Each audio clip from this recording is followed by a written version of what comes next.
ሰላም ተነስተልን የተወደዳችሁና የተከበራችሁ ውድ የአራዳ ኤፍኤም 95.1 የዩቲዩብ ቻናላችን ተከታታዮች በያላችሁበት ሰላማችሁ ይብዛልን። እነሆ ሳምንቱን ጠብቀን በሳምንታዊ የስፖርት ዝግጅታችን ከእናንተ ጋር ተገናኝተናል። በዚህ ሳምንት የእንግሊዝ ፕሪሚየር ሊግ ከአንድ ሳምንት እረፍት በኋላ ተመልሷል። ነገና ከነገ በስቲያ ወሳኝ የሆኑ ጨዋታ መርሃ ግብሮች ይከናወናሉ። በዚህ ሳምንት ከሚደረጉ ተጠባቂ ጨዋታዎች መካከል በትልቁ የሚጠበቀው የማንቸስተር ደርቢ ጨዋታ ነው።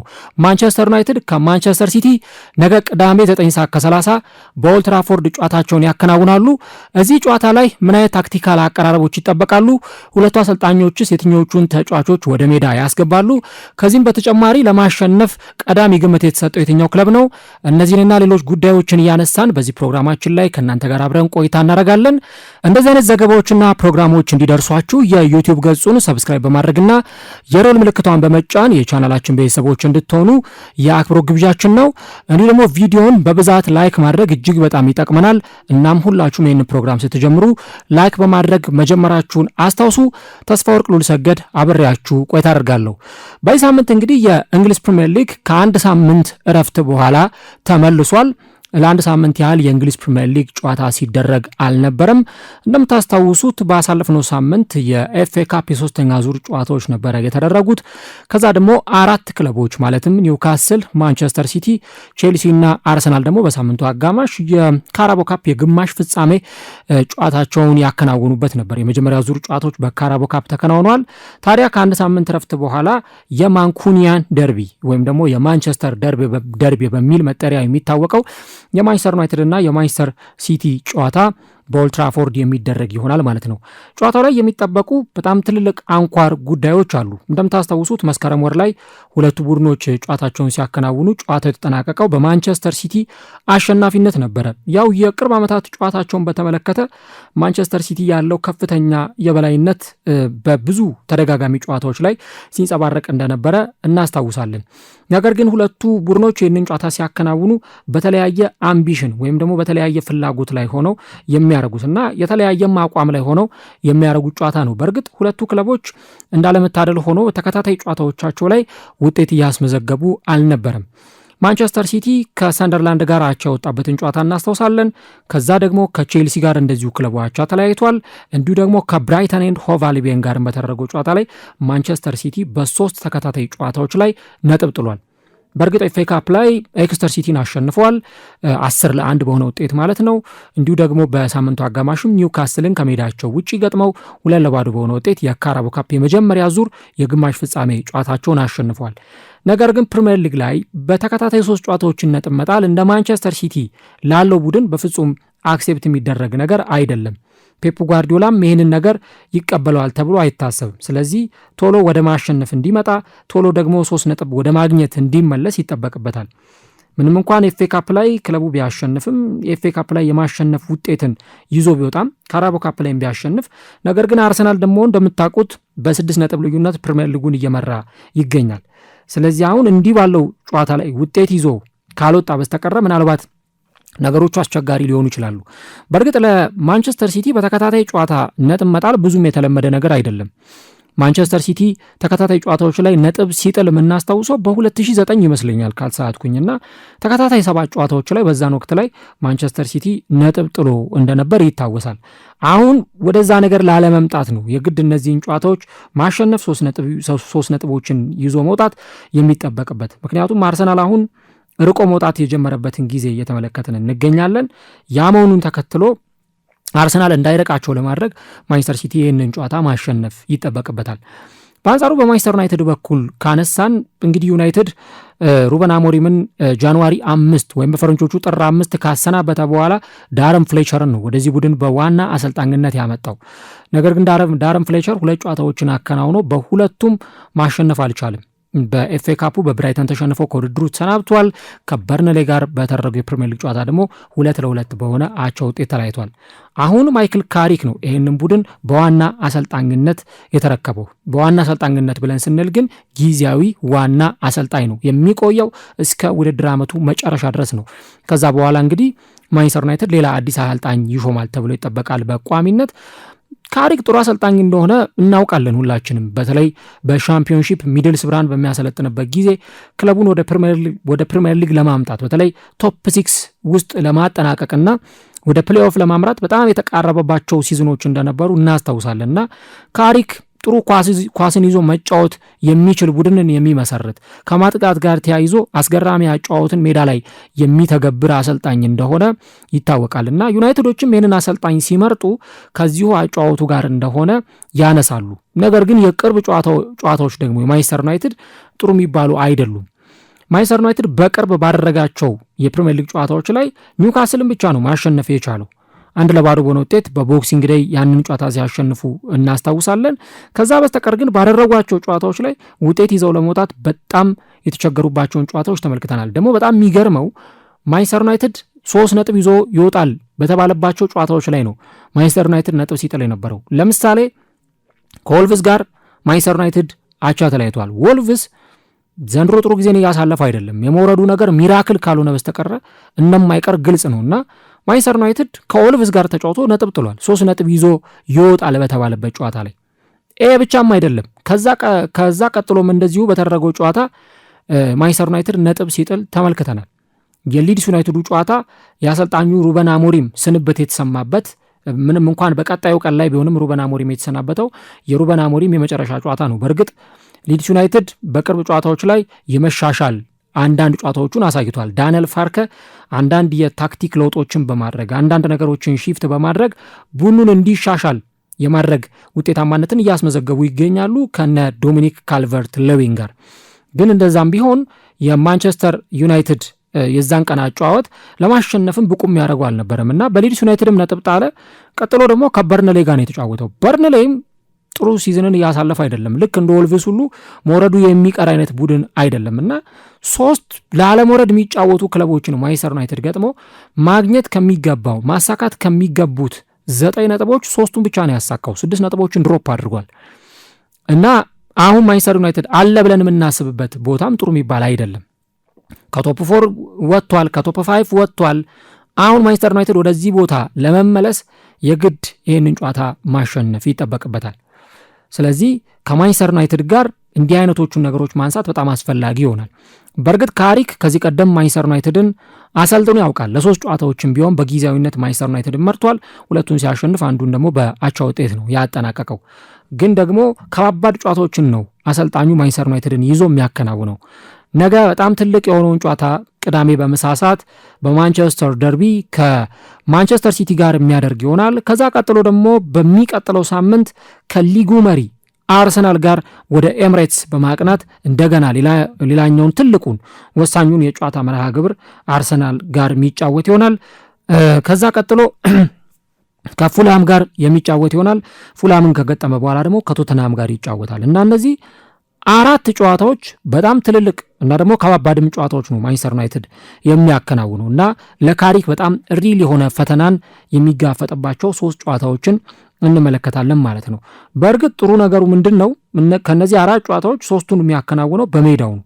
አንዱን ጨዋታ ማለትም ከአርሰናል ጋር የሚያደርገውን ጨዋታ ብቻ ነው ከሜዳው ውጭ የሚያከናውነው እና የሆም አድቫንቴጅን ለመጠቀም የሚያስችል እድል አላቸውና ያንን እድል በደንብ ሊጠቀሙበት ይችላሉ ማለት ነው። ከዚህ ከሆም አድቫንቴጅ ወይም ደግሞ በኦልትራፎርድ ጋር ከመጫወት ጋር ተያይዞ በእርግጥ ኦልትራፎርድ በፊት የምናቀው ኦራ ይሄ አስፈሪ ግርማ ሞገሱ አብሮት የለም። ግን ለተጋጣሚዎች ምናልባት እንደ አንድ ጥሩ የማሸነፊያ ግብአት ሊሰጣቸው ይችላል። ማንቸስተር ዩናይትድ ሌሎች ኦፖነንቶችን ለማሸነፍ እንደ አንድ ጥሩ መሳሪያ ሊጠቀምበት ይችላል ማለት ነው እና ያንን ነገር እንዳነሳለን ማንቸስተር ዩናይትድ እንግዲህ በ110 በ111 ዓመታት ውስጥ በጣም አጭሩን ሲዝን ነው ዘንድሮ የሚያሳልፈው። ምናልባት ሌሎቹን ክለቦች ብናይ እነ ቼልሲን እና አርሰናል እነ ማንቸስተር ሲቲን እነ ቶተናም እነ ሊቨርፑልን ብንመለከት ቢያንስ በትንሹ ከ45 በላይ ጨዋታዎችን ያከናውናሉ። ይሄ የዘንድሮ ዓመት የአብዛኞቹ ክለቦች ቁጥሩ ሊለያይ ይችላል። አሁን ለምሳሌ አርሰናል ካራቦ ካፕ ፍጻሜ የሚደርስ ከሆነ ተጨማሪ ጨዋታዎችን ያረጋል። ኤፍኤ ካፕ፣ ቻምፒየንስ ሊግ ወደ ቀጣዩ ዙር እያለፈ ስለሆነም ያረጋው ጨዋታዎች ይበዛል። የሲቲም የቼልሲም እንደዛ ነው የሚሆነው። ዩናይትድ ግን ዘንድሮ 40 ጨዋታዎችን ብቻ ነው የሚያከናውነው። ተመልከቱ 38 የፕሪሚየር ሊግ ጨዋታዎች እንደተጠበቁ ናቸው። 2 ጨዋታዎች ላይ ግን በጊዜ ከውድድሩ ተሰናብቷል።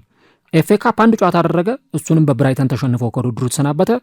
ካራቦ ካፕም የመጀመሪያው ዙር ጨዋታውን ከግሪምስቢ ጋር አከናወነ። በዚህም ጨዋታ ላይ ማንቸስተር ዩናይትድ ተሸንፎ ከውድድሩ ውጭ የሆነ ማለት ነው እና ዘንድሮ ማንቸስተር ዩናይትድ እንግዲህ ምናልባትም ዋንጫ ሳያሸንፍ የሚያጠናቀቅበት የውድድር ዓመት እንደሚሆን ነው እየተገለጸ የሚገኘው። ዞሮ ዞሮ ግን ለማንቸስተር ዩናይትድ ዋናው ትልቁ ነገር ቶፕ ፎርን ሴኪዩር ማድረግ፣ ይሄ የቶፕ ፎር ቦታን በደንብ ማሳካት ለማንቸስተር ዩናይትዶች እንደ ትልቅ አምቢሽን የሚታይ ጉዳይ ይሆናል ማለት ነው። ጨዋታውን ወደ ተመለከቱ ታክቲካል ወደ ሆኑ ነጥቦች እንምጣና እዚህ ጨዋታ ላይ ምን አይነት የሚጠበቁ ነገሮች ይኖራሉ የሚለውን ነገር ስንመለከት ለምሳሌ በማንቸስተር ሲቲ በኩል እንግዲህ ኤርሊንግ ሃላንድ በባለፉት ባደረጋቸው 6 ጨዋታዎች ላይ ማስቆጠር የቻለው 1 ጎል ብቻ ነው። እሱንም ደግሞ ጎል ሲያስቆጠር የተመለከት ነው ከብራይተን ጋር በተደረገውና አቻ በተለያዩበት ጨዋታ ላይ ያስቆጠራት የፍጹም ቅጣት ምት ጎል ነች። ከዛ ውጭ ግን ኤርሊንግ ሃላንድ ጎሎችን አላስቆጠረም በባለፉት 6 ጨዋታዎች። ስለዚህ እንዲህ ላለው በየጨዋታው ላይ ጎሎችን ለሚያስቆጥር ይሄ ጎል ፖቸር ለምትሉት ጎል አነፍናፊ ለሆነ ተጫዋች ወደ ጎል ማስቆጠር መመለስ ምንም የሚያጠያይቅ አይደለም እና ኤርሊንግ ሃላንድ ደግሞ ከዩናይትድ ጋር ሲጫወት በጣም የሚቀናው ተጫዋች ነው። ይሄ ብዙ ጎሎችን በማስቆጠር ረገድ ውጤታማ የሆነ ተጫዋች እንደሆነ ይታወቃል እና በዚህ ጨዋታ ላይ ጎል ያስቆጥራሉ ከማንቸስተር ዩናይትድ ጋር በሚደረገው ጨዋታ ላይ ጎል ያስቆጥራሉ የሚለው ነገር እጅግ በጣም በትልቅ ጉጉት የሚጠበቅ ጉዳይ ይሆናል ማለት ነው ከማንቸስተር ዩናይትድ ጋር በሚደረገው ጨዋታ ላይ። ሌላኛው የፊል ፋደንም ጉዳይ ይነሳል። ፊል ፋደንም ማንቸስተር ዩናይትድ ላይ ጎሎችን በማስቆጠር የሚታወቅ ተጫዋች ነው። ጎሎችን በየጨዋታው ላይ ያስቆጥርባቸዋል እና በባለፈውም ኤታር ላይ በነበረው ጨዋታ ላይ ማንቸስተር ሲቲ ሲያሸንፍ ጎል አስቆጥሮ ነበር። ስለዚህ በዚህ ጨዋታ ላይ ጎል ያስቆጥራል ይሄ ተጫዋች የሚለውን ነገር እንደዚሁ ይሄ ጨዋታ በደንብ የሚያስመለክተን ይሆናል ማለት ነው። ስለዚህ የፊል ፎደን እና የኤርሊንግ ሃላንድ ጉዳይ በጣም የሚጠበቅ ነው። ሌላኛው ግን የአንቷን ሴሜኞ እና የጀረሚ ዶኩ ነገር በዚህ ጨዋታ ላይ በጣም በትልቅ ትኩረት ከሚታዩ ጉዳዮች መካከል አንዱ ነው። አሁን ሁለቱም ካየናቸው ተመሳሳይ ታይፕ ያላቸው ተጫዋቾች ናቸው። ለምሳሌ ዶኩን ብታዩት በጣም ፈጣን ተጫዋች ነው። ምትሃተኛ ድሪብለር ነው። እኔ እንደው በእግር ኳስ ኬሪየሬ እንግዲህ በእግር ኳስ የመመልከት የረጅም ዓመት ቆይታዬ ካዩዋቸው ምርጥ ድሪብለሮች መካከል ወይም ደግሞ ኳስን ይዞ በመግባት በጣም ፈጣን ድሪብሎችን በማድረግ ተጫዋቾችን አታለው በማለፍ እና ደግሞ የተጋጣሚ ቡድን ተጫዋቾችን በማስጨነቅ ረገድ ጀረሚ ዶኩ በጣም የተዋጣለት ተጫዋች ነው። ኳስ ይዞ ሲገባ ተከላካዮች እሱን ለማስቆም ይቸገራሉ። እንዴት አልፏቸው እንደሚሄዱ ሁሉ አይታወቅም። በጣም ፈጣን ተጫዋች ነው እና እንዲህ አይነት አቅም ያለው የመስመር አጥቂ መሆኑ ይነሳል ጀረሚ ዶኩ። ግን ከዶኩ ጋር ያለው ትልቁ ችግር ምንድን ነው? ይሄ ፕሩቭን የሆነ ጨራሽ ተጫዋች አይደለም፣ ወይም ፕሩቭን የሆነ ፊኒሸር አይደለም። በየጨዋታው ላይ ጎሎችን የሚያስቆጥር አይነት ተጫዋች አይደለም። ጥሩ ድሪብል ያደርጋል፣ ተጫዋቾችን በሚያስገርም ሁኔታ ይቀንሳል፣ ተጫዋቾችን የማለፍ ችግር የለበትም። ግን ችግሩ ፍጹም ቅጣት ምት ግብ ክልል ውስጥ ከገባ በኋላ የውሳኔ ችግሮች ይስተዋሉበታል። አንዳንዴ ማቀበል ያሉበትን ኳሶች ራሱ ሲሞክራቸው እናያለን። ማግባት ያለበትን ኳሶች ደግሞ ለቡድን ጓደኞቹ ለማቀበል ሲሞክርና ሲበላሽበት ይታያል እና ዶኩ እንዲህ አይነት ታይፕ ያለው ተጫዋች ነው። እንቀይረውና ነገሩን ወደ አንቷን ሴሜኞ እንምጣ። ሴሜኞ በጣም የተለየ ተጫዋች ነው። ልክ እንደ ጀረሚ ዶኩ ምርጥ ድሪብለር ነው፣ ፕላስ ተጨማሪ ደግሞ ምርጥ ጨራሽ ተጫዋችም ነው። ዘንድሮ እንግዲህ በፕሪሚየር ሊጉ ከቦርንመዝ ጋር 9-10 ጎል ባለሳሳት ያስቆጠረ ተጫዋች ነው እና ከከፍተኛ ጎል አስቆጣሪዎቹ መካከል እንደውም አንዱ ሆኖ በይሳት የተፎካከረ የሚገኝ ተጫዋች። ስለዚህ ለማንቸስተር ሲቲ የሚጨምርላቸው ምናልባት ዶኩ የማይሰጣቸውን ነገር አንቷን ሴሜኞ ይሰጣቸዋል። ባለፉት 2 ጨዋታዎች ላይ እንኳን ተመልክተናል። ኤክስተር ሲቲን 10-1 ባሸነፉበት ጨዋታ ላይ እንደዚሁ ጎል አስቆጥሯል። ከ10 ጎሎች 1 ጎል አስቆጥሯል። እንዲሁም ደግሞ በባለፈው ከኒውካስል ጋር በተደረገው ካራባኦ ካፕ ጨዋታ ላይ ጎል አስቆጥሯል። እንደውም ተጨማሪ ጎልም አስቆጥሮ ተሽሮበት ነው እንጂ ያ ጎል የሚጸድቅበትም እድል ነበረ እና በጣም ፕሩቭን የሆነ ተጫዋች ነው ከጎል ማስቆጠር ጋር። ያውም እዛ ቦርንመዝ ውስጥ ያለው የስኳር ጥራት ያለው አጫዋት የሚታወቅ ነው። አሁን ደግሞ ለማጥቃት በጣም ምቹ በሆነ ስብስብ ውስጥ ካጠገቡ እንደነ ፊል ፋደን አይነት ከፊት ለፊቱ እነ ኤርሊንግ ሃላንድ እየተጫወቱ ነው የሚጫወተው። አሰልጣኙ ደግሞ ፔፕ ጓርዲዮላ ነው። በደንብ ለማጥቃት የተመቸ አሰልጣኝ መሆኑን እናነሳለን እና ፔፕ የትኛውን ተጫዋች ይጠቀማል እዚህ ጨዋታ ላይ የሚለውን ነገር ለመገመት በጣም አስቸጋሪ ነው። በእርግጥ 2 ተጫዋቾች አንድ ላይ ሊያሰልፍ ይችላል። ሁለቱንም አንድ ላይ አንቷን ሴሜኞን ቀኝ በኩል ሊያሰልፍ ይችላል፣ ዶኩን ደግሞ በግራ በኩል ሊያሰልፍ ይችላል። ግን የነገር መባከን ነው ሪሶርስ ማባከን ነው ብሎ ካመነ አንደኛውን ተጣባቂ ወንበር ላይ አድርጎ አንደኛውን ተጫዋች ቋሚ ሊያደርገው ይችላል እና ይሄ ጨዋታ የትኛው ተጫዋች የሚሰለፍበት ነው የሚለውን ለመገመት በጣም አስቸጋሪ ነው። ሌላው ከዚህ ጉዳይ ጋር አያይዘን የምናነሳው አንቷን ሴሜኞ ደግሞ ማንቸስተር ዩናይትድ ላይ ማስቆጠር የሚችል ተጫዋች እንደሆነ አሳይቷል። ዘንድሮ 4-4 በሆነ ውጤት ኦልድ ትራፎርድ ላይ በተለያዩበት ጨዋታ ላይ ጎል አስቆጥሮ እንደነበር ታስታውሳላችሁ፣ በዛ ድራማቲክ በነበረው ጨዋታ ላይ ማለት ነው እና እዚህ ጨዋታ ላይም ከጎል ማስቆጠር ጋር ስሙ ሊነሳ የሚችል ተጫዋች እንደሆነ ማንሳት በጣም አስፈላጊ ነው። የሁለቱም ቡድኖች መከላከል በእርግጥ ክፍተቶች እንዳሉበት እየተመለከትን እንገኛለን። የማንቸስተር ዩናይትድ የተከላካይ መስመር በባለፉት ጥቂት ጨዋታዎች ላይ እንዴት ሲፍረከረክ እንደነበር አይተናል። በብራይተኑ ጨዋታ ላይ፣ ከዛም በፊት በበርንሌ እንዲሁ ደግሞ በወልቭሱም ጨዋታ ላይ ማንቸስተር ዩናይትድ ጎል ኮንሲድ ሲደረግበት ተመልክተናል እና ዩናይትድ ዘንድሮ ብዙ ክሊንሺት ይዞ የሚወጣ ቡድን አይደለም። እኔ ምናልባት አንድ ከኒውካስል ጋር የተደረገውን ጨዋታ ካነሳም በኋላ ኖቬምበር ወር ላይ ደግሞ የተደረገውን ጨዋታ ልናነሳ እንችላለን። ግን በዛም በኖቬምበር ወር በተደረጉ ጨዋታዎች ላይ 4 ጨዋታዎችንም አድርጎ በ4ቱም ጎል ተቆጥሮበታል እና ማንቸስተር ዩናይትድ ክሊንሺት እንኳን ይዞ ለመውጣት በጣም የሚቸገር ቡድን መሆኑን እየተመለከትን ነው። ሴኒ ላመንስም ጎሎች ሲቆጠሩበት እያየ እንገኛለን እና ይህንኛው ጨዋታም ምናልባት የማንቸስተር ዩናይትድ የተከላካይ መስመር በጣም የሚፈተንበት ይሆናል ተብሎ ይጠበቃል።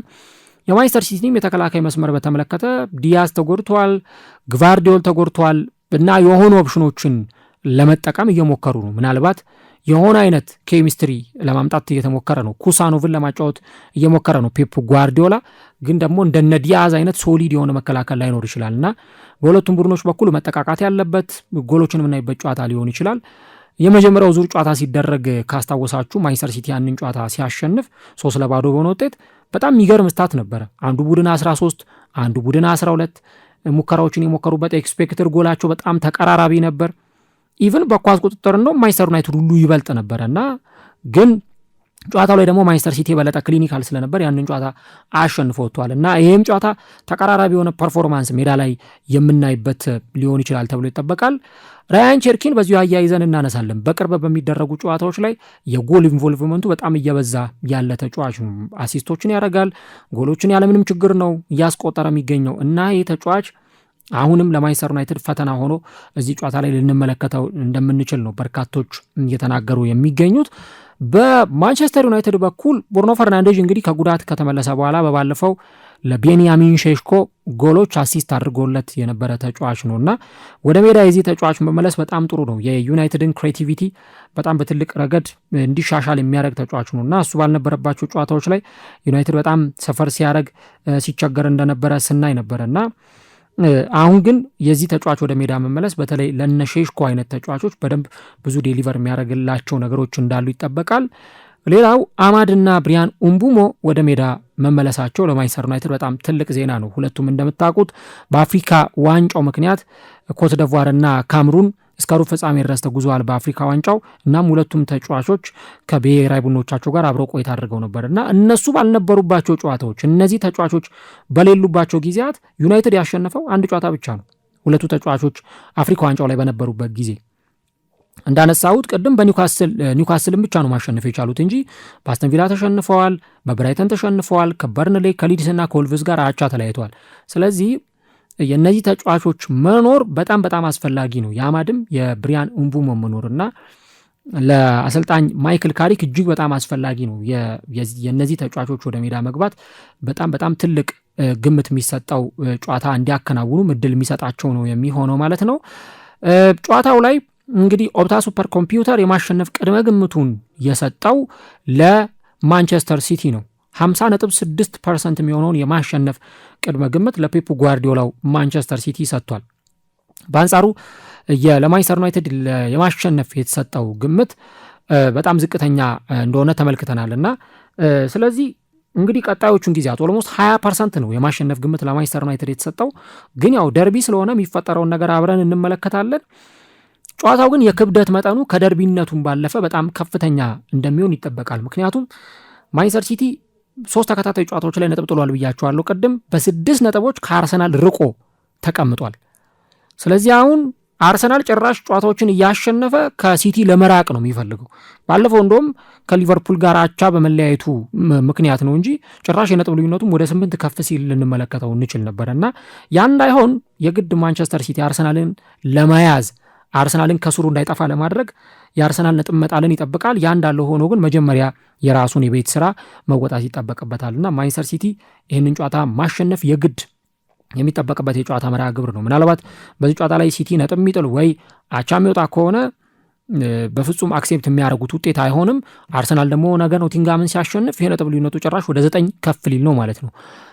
ስለዚህ በዋንጫ ፉክክር ውስጥ በደንብ ራሳቸውን ለማቆየት ሊጉ ይሄ የአንድ ቡድን ብቻ ዶሚኔሽን እንዳይኖረው አርሰናል ብቻውን የአንድ ፈረስ ግልብ ያድርጎት እንዳይቀጥል ማንቸስተር ሲቲ ይህንን ጨዋታ ለማሸነፍ ወደ ሜዳ ይገባል ተብሎ ይጠበቃል። በማንቸስተር ዩናይትድን በኩል አሁን ከቶፕ 4 ክለቡ የራቀ ላለመምጣት የግድ ጨዋታውን ማሸነፍ ይጠበቅበታል። ከሰሞኑ የምናያቸው ነገሮች ተመሳሳይ ነበሩ። ለምሳሌ ሊቨርፑል ሲሸነፍ ዩናይትድም ይሸነፋል፣ ቼልሲም ይሸነፋል፣ ሰንደርላንድም ይሸነፋል። ሊቨርፑል አቻ ሲወጣ ዩናይትድም ቼልሲም ሰንደርላንድም አቻ ይወጣሉ። ዘሴም ነበረ፣ ውጤታቸው ተመሳሳይ ነው። አንዱ አቻ ሲወጣ አንዱ አቻ ይወጣል፣ ሌላኛው ነጥብ ሲጥል ይሄኛውም ነጥብ ይጥላል። እንደዛ ነበር ለ1 ለ2 ለ3 ሳምንት ተከታታይ እያየ ነው። እንደዚህ ደግሞ መሆኑ ለሌሎች ቡድኖች እድል ሰጥቷል። ብሬንትፈርድ አሁን 5ኛ ደረጃ ላይ መጥቷል። ኒውካስል ዩናይትድ 6ኛ ደረጃ ላይ መጥቷል። ፉልሃም ራሱ 9ኛ ደረጃ ላይ መጥቷል እና ሌሎቹ ቡድኖች ከኋላ መጥተው ይህንን ፉክክር እንዲቀላቀሉ እድል ሰጥቷቸዋል። ግን እንደዚህ አይቀጥልም። አንዱ ነጥብ ሲጥል ሌላኛውም ነጥብ እየጣለ አይቀጥልም እስከ መጨረሻው ድረስ። ስለዚህ ማንቸስተር ዩናይትድ አሁን 7ኛ ደረጃ ላይ ተቀምጧል። አራቅም ከሊቨርፑል 4ኛ ደረጃ ላይ ከሚገኘው ቡድን የ3 ነጥብ ልዩነት ነው ያለው፣ አንድ ጨዋታ ብቻ ማለት ነው እና ያንን ነገር ማስተካከል የሚችሉበት እድል በእጃቸው ነው። ስለዚህ ማንቸስተር ዩናይትድ ይህንን ብቻ አይደለም፣ ከዚህ በኋላ የሚያረጋቸውን ጨዋታዎች እያሸነፈ ከሄደ ቶፕ 4 ቶፕ 5 ለመግባት ያለውን እድል የበለጠ እያሰፋ ይሄዳል። ያ ማይሆን ከሆነ ግን አንድ ጨዋታ ሲያሸንፍ 8ኛ 9ኛ 10ኛ ሁሉ ሊገባ ይችላል እና ያ ነገር እንዳይሆን የግድ ማንቸስተር ዩናይትድ በዚህ ደርቢ ጨዋታ ላይ ለራሱ ቶፕ 4 ወይም ቶፕ 5 ውስጥ ለመግባት የግድ ያን ነገር ማድረግ አለበት። ዩናይትድ ምናልባት የሚቀጥለው ሲዝን ኮንፈረንስ ሊግ ቢገባ ደጋፊዎቹን ወይም ቦርዱን የሚያስደስት አይሆንም። ዩሮፓ ሊግም ቢገባ ደጋፊዎቹን የሚያስደስት አይሆንም። የግድ ማንቸስተር ዩናይትድ የአውሮፓ መድረክ ብለን ስንል ያው ባይ ኮንቴክስት ወይም ደግሞ በዚህ ሁኔታ ከተመለከተ ነው ዩሮፓ ሊግንም ኮንፈረንስ ሊግንም ይጨምራል። ግን ዩናይትድ ቻምፒየንስ ሊግ ላይ የሚያሳትፈውን ውጤት ማግኘት ይኖርበታል እና ከቻምፒዮንስ ሊግ ደግሞ እየራቀ እየመጣ ነው። አምናም ዩሮፓ ሊግ ነበር፣ ዘንድሮ ጭራሽ ከየትኛውም መድረክ ውስጥ የለምና ያንን ነገር ለማሻሻል የግድ ይህንን ጨዋታ የሚያከናውን ነው የሚሆነው። ለማንኛውም እንግዲህ የ22ኛው ሳምንት የእንግሊዝ ፕሪሚየር ሊግ ጨዋታ ጅማሮን የሚያደርገው ነገ በዚህ ጨዋታ ነው። እስከ ሰኞ ድረስ ፕሪሚየር ሊጉ መደረጉን ይቀጥላል። ነገር ግን በጣም ወሳኝ የሆኑት ጨዋታዎች ይቀጥላሉ። 9:30 ላይ በምሳ ሰዓት ኦልትራፎርድ ላይ ማንቸስተር ዩናይትድ ማንቸስተር ሲቲን የሚያስተናግድ ይሆናል። የማንኩኒያን ደርቢ ማንቸስተር ደርቢን ማን በአሸናፊነት ያጠናቅቃል? ኮሜንት ላይ የገባችሁ ሀሳቦቻችሁን አስቀምጡልን። ይሄ ጨዋታ እንግዲህ 9:30 ላይ ሲደረግ ለሁለቱም ቡድኖች በተለየ አቅጣጫ እጅግ በጣም የሚጠቅማቸው ጨዋታ ይሆናል። ማን በዚህ ጨዋታ ላይ አሸንፎ ይወጣል? ማንቸስተር ሲቲ እንደተገመተው እንደተጠበቀው ያሸንፋል? አቻ ይወጣሉ ወይስ ደግሞ ከተገመተው በተቃራኒ ማንቸስተር ዩናይትድ አሸንፎ ይወጣል? እሱን እንግዲህ ነገ ምሳ ሰዓት ላይ አብረን የምንመለከተው ጉዳይ ይሆናል።